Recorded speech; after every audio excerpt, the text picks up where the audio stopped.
Hey everyone, it's Matt the Inner Nerd, and in this video I'll be building and painting Airfix's airshow fan favourite, the RAF Red Arrow Hawk.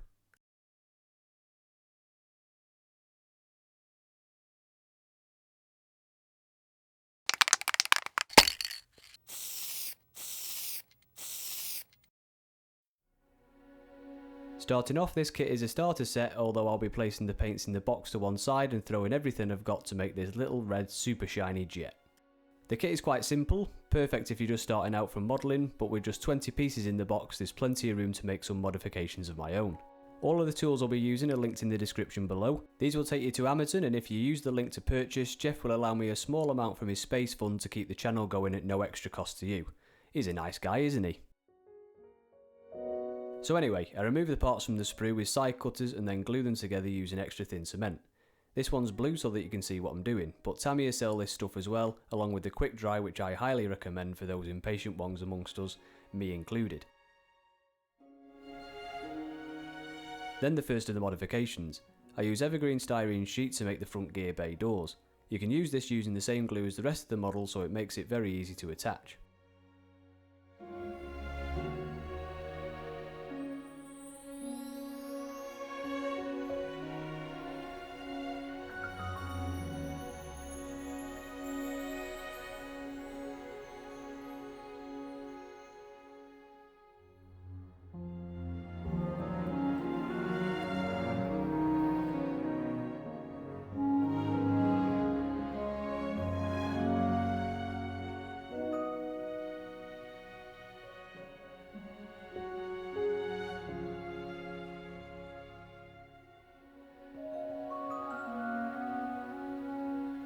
Onto the rear landing bay, and it was totally bare. Back to the evergreen, this time using 0.3mm rod to build the structure of the gear bay using photos as reference. If you're looking for references, I've got a link in the description to my Pinterest page where I collect all of the pictures I use. I find this a good source to collect everything together for each build I do. For hydraulic lines and electrical cables, I use copper wire which I attach with superglue. I find it good to drill a small entry and exit hole for the wire to stick into, giving it more secure and realistic housing.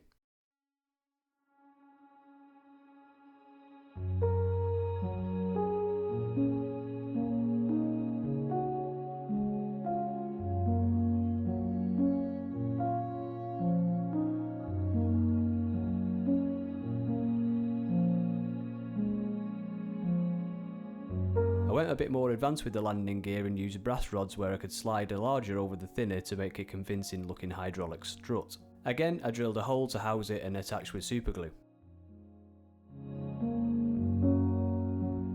With a bit of scratch building done, I went on to use someone else's work. The cockpit in the kit is basically non-existent, so I bought this aftermarket set from CMK.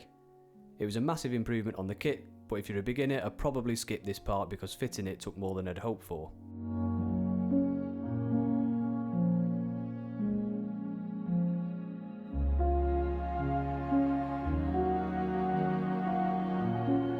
Now it's time to add some paint with the airbrush. I prime the interior pieces I've built so far with AK's black primer, which is already thin for the airbrush. Spraying at 20 psi and keeping between 15 to 25mm away from the model, I apply a thin layer. No need to soak it, just a dusting until it's completely black is enough. If you're new to airbrushing or are thinking of buying an airbrush, I have a video on my channel called Everything Airbrushing, where I go through everything from what paints are available, air pressures, cleaning, and even some cheap alternatives to get you started. There'll be a link at the end of this video as well when we get there. With the primer down, I added the colour to the cockpit using AK Real Colours Medium Gunship Grey. Dark Admiralty Grey is the correct colour for the RAF aircraft, but is very close and what I already had in stock. I thinned that with the AK Real Colours thinner to around 60-40 and sprayed 20 psi at around 30mm away from the model. Photo etched parts were cut on a tile and attached with Mr Colour gloss varnish straight from the pot.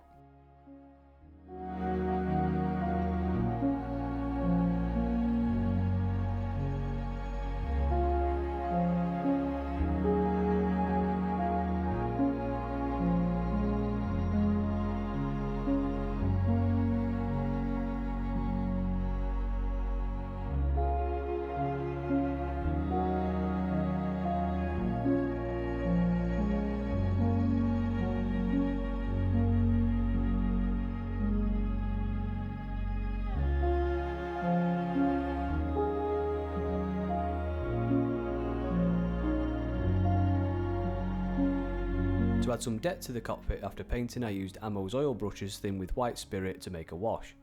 Spreading this over the seats to give them a more 3D look, especially when highlights were added later with Ammo's dry brush paint in medium grey.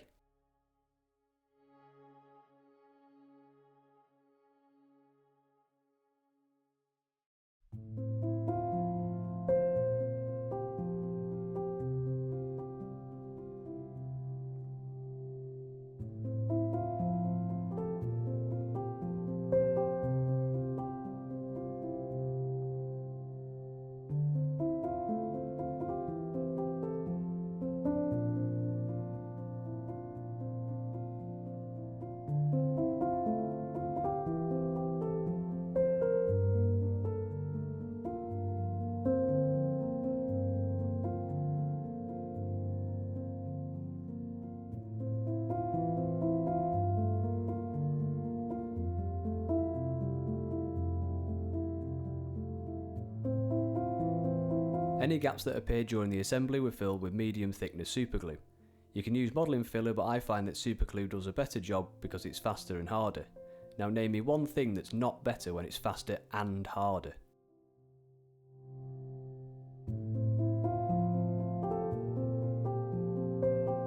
The gap filler was sanded with 800 grit sandpaper, followed by 2000 grit to get it completely smooth. I sanded the canopy as well since there was a mould seam down the centre of it.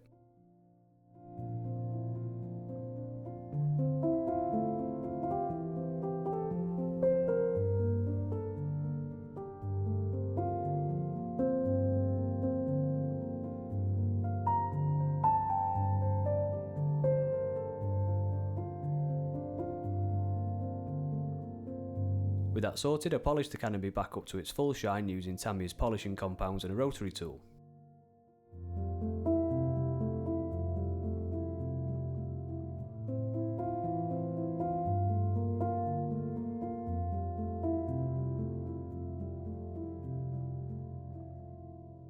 The RAF red arrows are famous for their red, white and blue smoke trails during shows, so it would only be right to fit the pipes that give us the show.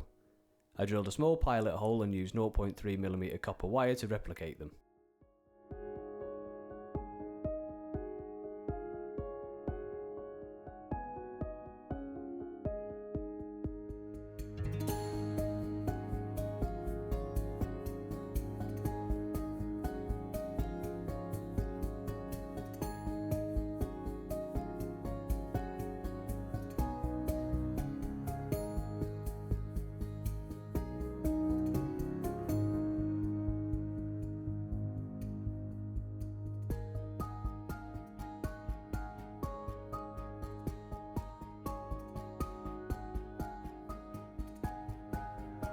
Onto painting now, and I prime the whole thing with AK's white primer. This is the same as I use for the cockpit, but this time I use white to help the signal red paint pop.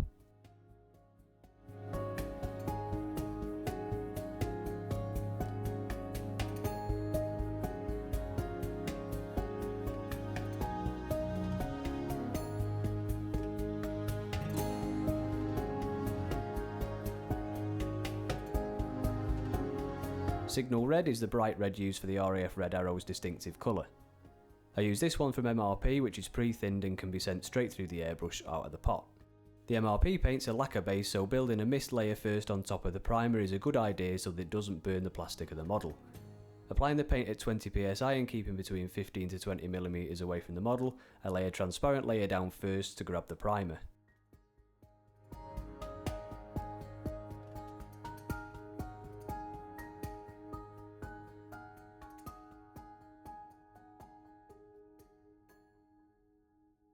The second layer can be applied straight after the first because that one was so thin it dries almost immediately. This second layer is thicker than the last to build up the colour more. You don't need to soak the model until the paint runs, but a nice solid layer should be visible over the previous on each pass. This model is one solid colour, so I kept going with the layers until the whole thing was proper red.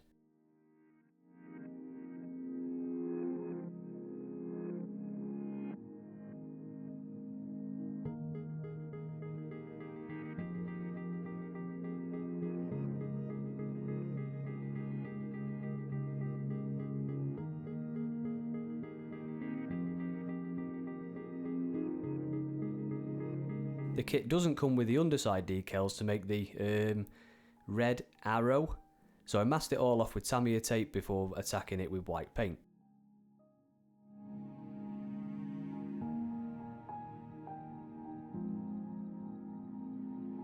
All of the paint is now complete and it's time to set on the decals, but before that I'm going to build up a gloss coat. It's not entirely necessary that gloss coats are applied before decals when using MRP paints, but since this is a display jet with a gloss finish, it'll help later on. I use Mr. Colour GX100 lacquer varnish, which is thinned 50-50 with their self-leveling thinner, and applied 1 mist coat followed by 3 thicker coats like I did with the Signal Red paint. I waited about an hour between coats on this to make sure it's properly dry. Rushing this stage can make the paint crack, so be patient and build up the layers gradually.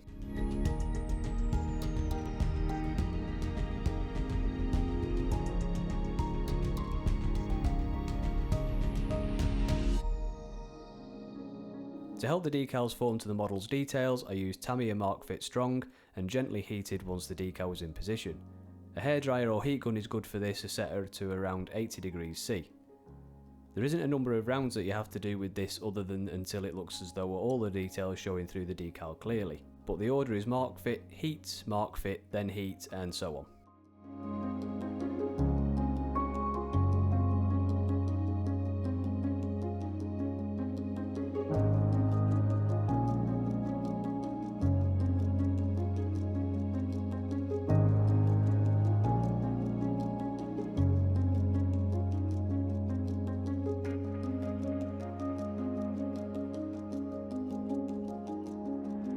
The day after the decals had been applied, I did some more gloss coating to seal the decals with a protective layer.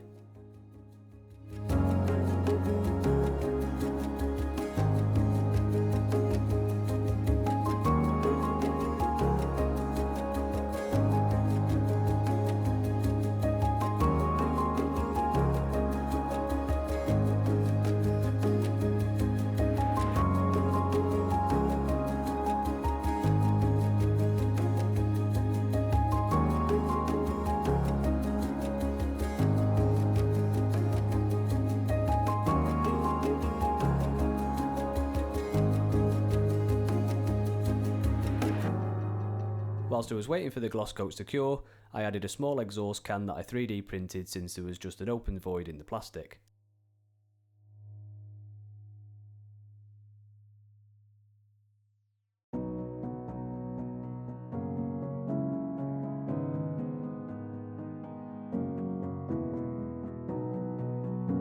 Now that the gloss varnish has had time to dry, it needs some extra work to make it less, well, crap. You can see that the surface is like orange peel and the decals create a raised section compared to the rest of the painted surface. To remove this and level everything out, I carefully sand the top layer with 2000 grit sanding sponge from Tamiya. It's important to be extra careful here, as applying too much pressure will easily rub through the varnish and remove anything underneath. I find that letting the sponge do the work and just glide it with your hand is the best way to do this process.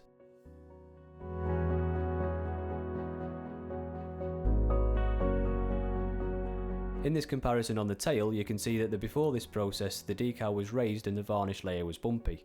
Afterwards it's all level and smooth. Restoring the shine is done with a rotary tool and Tamiya's polishing compounds. Car polish also works, just don't use the wax type, it needs to be actual polish which is like a cream. A fine cloth will do as well, it's just not as quick or dangerous. The risk of slipping with the rotary tool at this stage and completely destroying the model makes me bum twitch, just enough to make it exciting.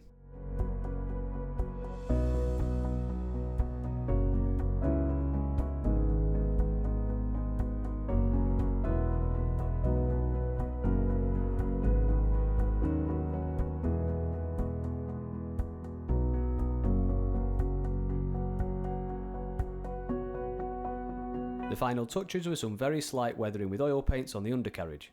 I mixed a grey wash for the shadows on the gear legs and then added some burnt sienna to replicate some hydraulic type leaks in the gear bay itself.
And there we have it. Nice little model this one, and definitely one to go to if you're just starting out and want to have a go at a glossy finish.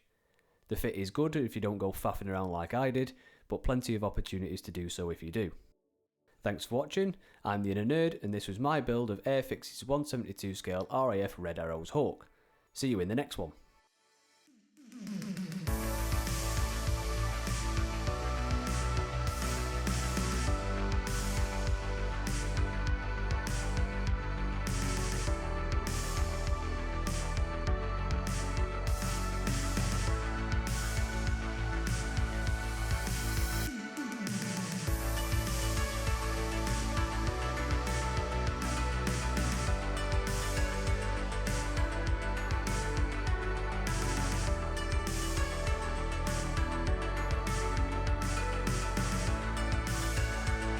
If you enjoyed this video, make sure you hit that subscribe button. It doesn't cost you anything, which is about the only thing that doesn't on YouTube these days. Also, don't forget to check out the links to Amazon in the description for all those tools I've been using.